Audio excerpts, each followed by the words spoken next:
오늘 전조간신문이 일제히 보도하고 있습니다. 검찰이 관련 진술을 확보한 겁니다.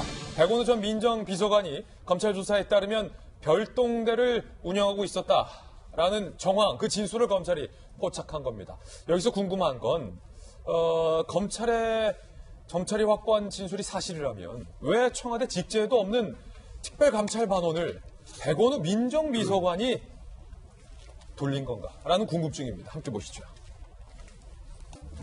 청와대의 별도 감찰반, 일명 백원우 팀이 있었다. 검찰은 청와대의 하명 수사 의혹과 관련해서 백원우 별도 특감반을 운영됐다라는 진술을 확보했습니다.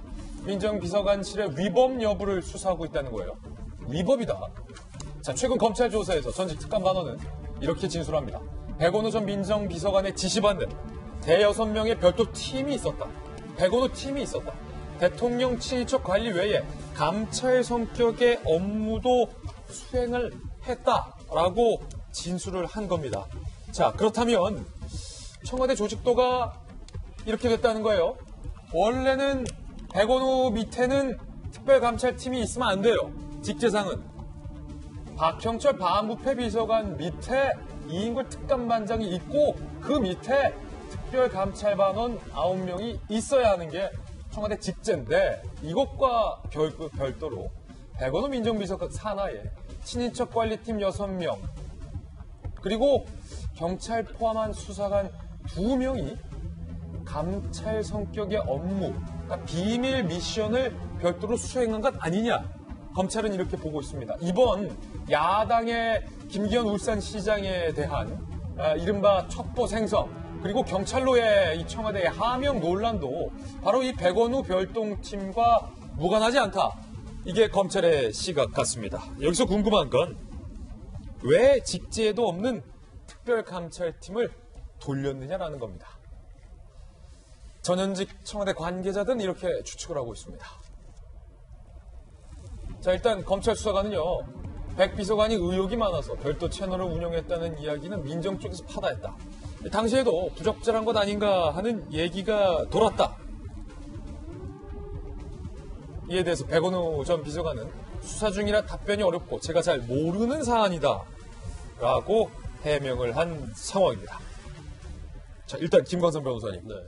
청와대 직제상 민정비서관 산하에 이 같은 별동대가 있어도 됩니까? 일단 원칙적으로 있어서는 안 되죠. 왜냐하면 특감반 반장이 따로 있잖아요. 그럼 특감반 소속은 특감반에서 운영을 하는 게 맞겠죠. 그런데 사실 그 민정수석실에는 비서관이 3명 있습니다. 반부패 비서관, 민정비서관, 공직기강 비서관.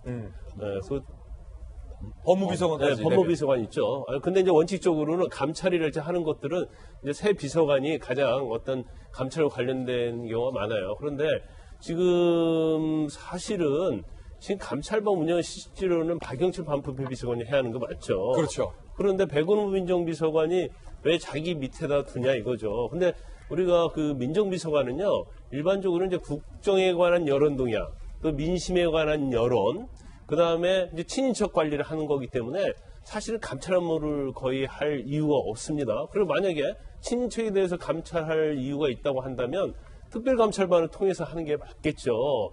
그럼에도 불구하고 아마 자신이 직접적으로 감찰반을 운영했다는 것은 그것도 한 15명인데 6명을 자기 밑에 두고 운영을 했다는 거예요. 그러면 사실 저 안에서도 굉장히 힘을 가진 비서관이었다. 그러면 6명을 데리고 무엇을 했을까? 근데 사실 이제 감찰반은 주로 검찰 아니면 경찰 출신들이 들어가 있거든요. 그럼 결과적으로 외부에서 이제 첩보를 가지고 온단 말이에요. 그럼 첩보 운영을 왜 민정비서관이 하느냐 이거죠. 그래서 사실 이번 김기현 전 울산시장과 관련된 문제에 있어서도 민정비서관이 왜 민정수석실에서도 권한이 없는데 그걸 민정비서관이 선출직 공무원에 대해서 첩보를 가져와서 왜 반부패 비서관에 전달을 해주냐. 이거에 대해서 사실은 의혹이 있을 수밖에 없고 또 그 이후에 어떤 수사의 진행 절차를 이제 그런 걸 보면 민정수석실에서 백원우 민정비서관의 힘이 굉장히 많았다는 걸 볼 수 있고 또 당시에도 왜 감찰반을 따로 운영하느냐 이제 그 부분에 대해서 상당히 좀 말이 많았다고 그래요. 예. 그러면 이렇게 운영하는 것 자체는 의도성이 있지 않았나. 이제 우리가 그런 합리적 의심을 해볼 수 있는 거죠. 예. 결국에는 이 핵심은 백원우 전 민정비서관이 별도로 운영했던 이 별동대에서 김弁박사님, 네. 김기현 울산시장, 그러니까 야당의 강력한 정치권 인사에 대한 이른바 불법 사찰, 더 나아가 이른바 청와대의 하명 수사, 경찰 수사를 지휘했던 역할을 이 백원우 별동대가 모종의 한 것이 아니냐. 검찰은 지금 그렇게 의심하고 있는 거잖아요. 그렇게 의심할 개연성이 매우 충분합니다. 일단은 백원우 민정비서관이 이 역할 속에서 괜히 껴있을 하등의 이유가 없는 거거든요.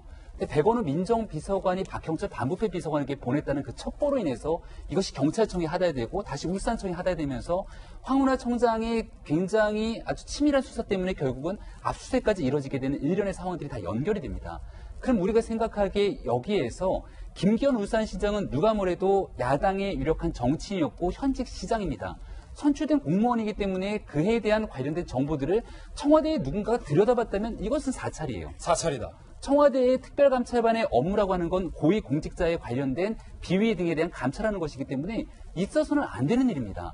근데 누군가로부터 뭔가 첩보가 수집됐다는 겁니다. 근데 첩보를 보고 이건 박근혜 정부 당시에도 있었던 일인데 박근혜 정부에서의 청와대에서도 혹시나 야당 정치인에 관련된 정보 갖고 오게 되면 이것은 절대로 가져오면 안 된다라고 선을 걷다라고 하는 게 청와대의 기본 관례 중에 관례거든요. 자칫 잘못했다가 야당 정치인에 대한 사찰으로 불거지게 된다면 이건 정권의 명운과도 관련되는 문제라고 볼 수 있습니다. 예.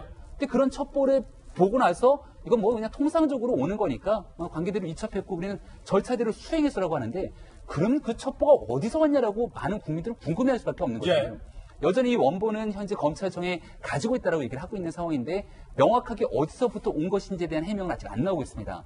근데 사람들이 궁금해하는 건 지금 보도된 바에 따르면 이 첩보 내용 속에서 울산에 있는 내부의 내밀한 사정까지 다 알고 있었다는 거예요. 그러면 이러한 정보를 누군가가 가져다가 그냥 단순하게 백원우 비서관에 넘긴 게 아니라 중간에서 같이 이것들을 수집할 수 있는 역할을 했던 모종의 조직들이 있는 것 아니냐라고 지금 충분히 의심해 볼 법한 내용들이 생기게 되는 거거든요. 백원우 민정비서관은 단순한 청와대 직제에 있는 그냥 비서관이 아닙니다. 재선 국회의원을 지냈는데 우리가 흔히 재선 국회의원을 지내고 나서 비서관으로 이렇게 발령나는 전례를 찾기가 좀 어려워요. 하지만 민정비서관이라고 하는 자리는 대통령의 친인척을 관리하는 자리이고 또 백원우 민정비서관은 2003년 노무현 정부 출범했을 당시부터 민정수석실 행정관으로 썼는데 그 당시에 민정수석이 문재인 대통령입니다. 예. 이런 깊은 인간관계를 가지고 일어나고 있는 문재인 정부의 많은 사건들에 백원우 비서관이 있다라고 지금 얘기가 나오고 있기 때문에 그 특감반에 민정비서관이 별도로 운영했다는 별동대 조직 속에서 도대체 무슨 일이 일어난 것이냐 이제 세간의 관심은 여기에 완전히 포커스가 맞춰질 수밖에 없는 상황이 이릅니다.